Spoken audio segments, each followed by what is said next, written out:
So we started talking a little bit earlier about the symbology of the new year, didn't we? With that beautiful numerologic number 11, that master number. December, what is December symbolically? It's all about new light. A new light in the world, that whole Jesus story, the new message, a message of hope for the new world came into existence. And when we push into the new year, we take that new light, we take that new hope, and we bring that into a position of vibration, of growth in leadership and personal empowerment, mastering our destiny. That's what they say in the new year. You have an opportunity to master your destiny. Every year in January we set forward, hopefully we set them forward, and hopefully we drive forward with them, those New Year's resolutions, right? And I know they're difficult. I only do one or two a year because so many people try and do so many, you never get them all done. It's best to focus on one or two. The new year is really a time for letting go. It's a time of letting go of those limiting beliefs that we have in our lives, the negative self-talk, self-doubt, all of that hubbub, as they call it. It's about letting go of your bad habits from the previous year and trying to step into something a little healthy, a little happier, a little new. The past cannot hold us back, and that future can't intimidate us. That's the vibration we have to take when we step into the new year. You really have to embody that vibration about taking control and taking action in your life. You see, we must live consciously in the present. And when Eckhart Tolle, I know most of us have probably read his books or watched his videos, but when he talks about being in the now, he's talking about being conscious in the present moment. Are we aware that we are the expression of divinity itself in the moment, or have we conveniently put it on a shelf while we do our little human things? It is very hard. The yogis talk about it, they teach their students, they try to teach their students how to do it, eventually they get it, but it's hard to be present in the moment because there's so many senses coming our way. In the present moment, oh, well, that's spirit communicating. I don't know what's happening, but I'll just keep pushing forward. There's feedback. Anyway, okay, bear with me. Get back on track. Focus. All right, so we've got to live consciously in the present. What we have to do is we've got to walk daily trusting and knowing that what we call infinite intelligence, the presence of God, that it's always present in our lives. I will tell you, my life has definitely been no stranger to the darkness of life. My life has been quite difficult. I'm sure everybody else has had a very challenging, very dark and difficult life. And you know, if we were meant to be perfect, we'd have big wings, big hair, right, Rev Tim? Big hair. We'd have a perfect life in another realm, right? But we're not meant to be there. We're meant to be here in this third dimension, bumbling and stumbling around, trying to be the best we can through the teachings and the opportunities that come our way. Actually, our soul has chosen these opportunities and placed them in our path. They call it a cosmic blueprint, I believe is what a lot of people call that, right? That's our soul plan. Beautiful. And so, in my life, it's been very dark at times, especially in the early years. My life was threatened. My life was threatened multiple times just because of who I was. People wanted to extinguish my light. Very sad, I know.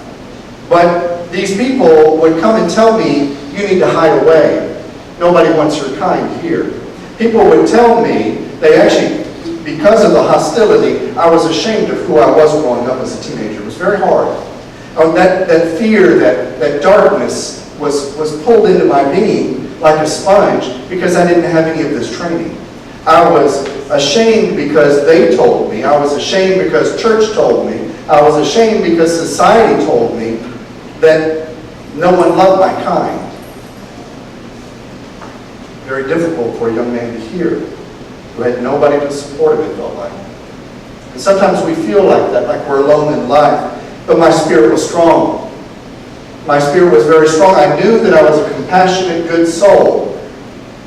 I just didn't have the tools. I didn't think I had the tools, but I did. I didn't think I had the tools to get through that difficulty. The one thing that I did have was I recognized that all that hostility, all that darkness and poison, it really was poison. It does get into your system. It got into my spirit, but what I realized was it was a game for them. They found pleasure in it. Right? So I realized it was a game very early on. And so when I realized it was a game, I decided in my mind, I changed the direction of my mind. And I thought, you're not going to beat me at this game. I'm going to beat you at this game of life. So I rose up, and I stood strong, and I took what? Personal responsibility, just like our declaration principle said today. I decided that I'm not going down without a fight. I decided I'm going to beat you at your own game. And that was in my spirit. I changed the direction. And I had just as much right to shine my light. I had just as much right to breathe the air that they do. And that's what my spirit started to recognize as a young man. So I blessed that situation. I blessed that darkness. Because like I always say, there is always a silver lining in the dark cloud. So what at first appears like a firestorm in our life or something traumatic and tragic, I guarantee you there is a silver lining. There's a spiritual lesson for you to grow from. And thank God that I grew from that. That I didn't really, I absolved, is that the word? I neutralized, let's say that. I neutralized the poison that was poured my way. And that's kind of how we have to be when we go forward. I realized who I'm meant to be because I knew from biblical scripture I had to memorize every Sunday. I am made in the image and likeness of God. So I knew I was somehow, whatever that meant, an expression of God. I knew God was loving. Yeah, I heard all those horrible stories in the Bible about the mean God. But I knew overall that principle of God was love. And I believed in that part.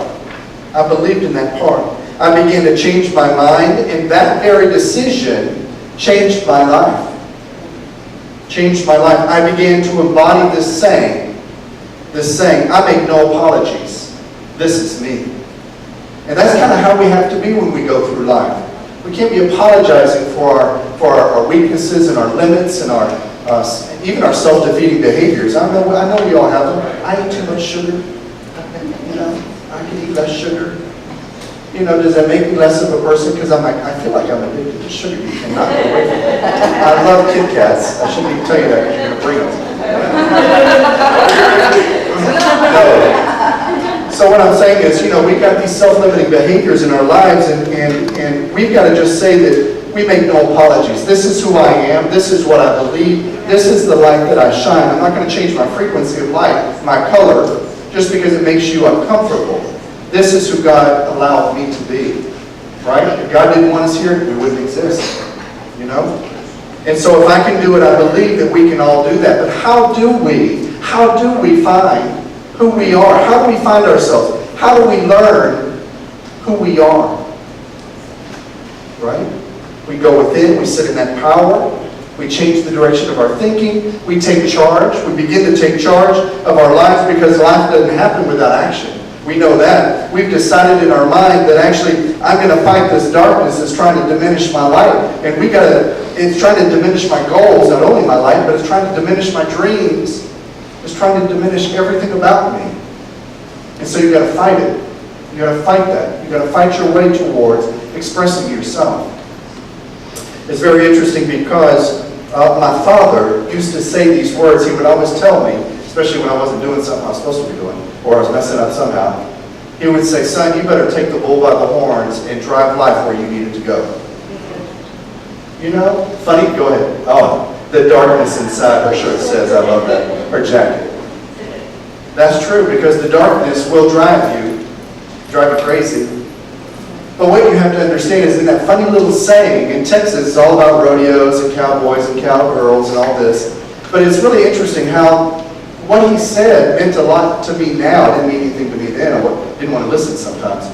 But what he was saying was, when you take a bull by the horns, that's the only way a cowboy can pull a bull, a full-grown bull, 500-pound or 1,000-pound, pull them to the ground and stop them in the arena, is to grab those horns and turn them upside down. That's the only way you'll stop the bull. And if you don't, it's going to gore you. It will hurt you. And so it's really interesting that the direction goes from an upward position to a down position.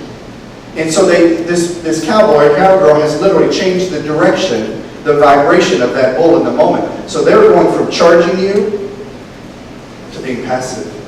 And they lay on the ground, they don't kick, they don't do anything but lay there because they know they've been defeated. It's really a fascinating thing to see. Now don't get upset with me because it's hurting animals. I didn't do it. But I'm just saying, as an example, that's what you see in the arena. When the bull goes down, it becomes passive. It comes under your control. Really fascinating. And that's what we've got to do, is we've got to take that bull by the horns and change the directions from an upward position to a downward position, from a charging position that's harmful to us to a passive position. And buckaroos, we must be as strong as those cowboys and cowgirls, right?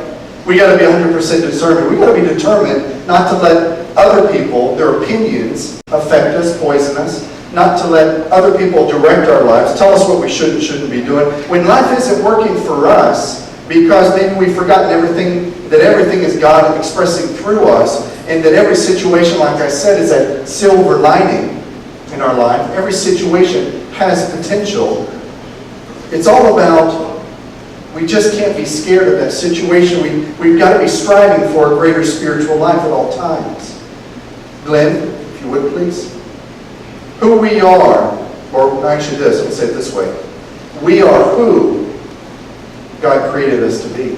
We are who God created us to be. And so, make no apologies, but I want you to stand strong, and I want you to shine your metaphysical truth out in the world. I want you to shout out, "This is me, baby." This is me, Right? baby. This is me, baby. And don't make any apologies. Live your life.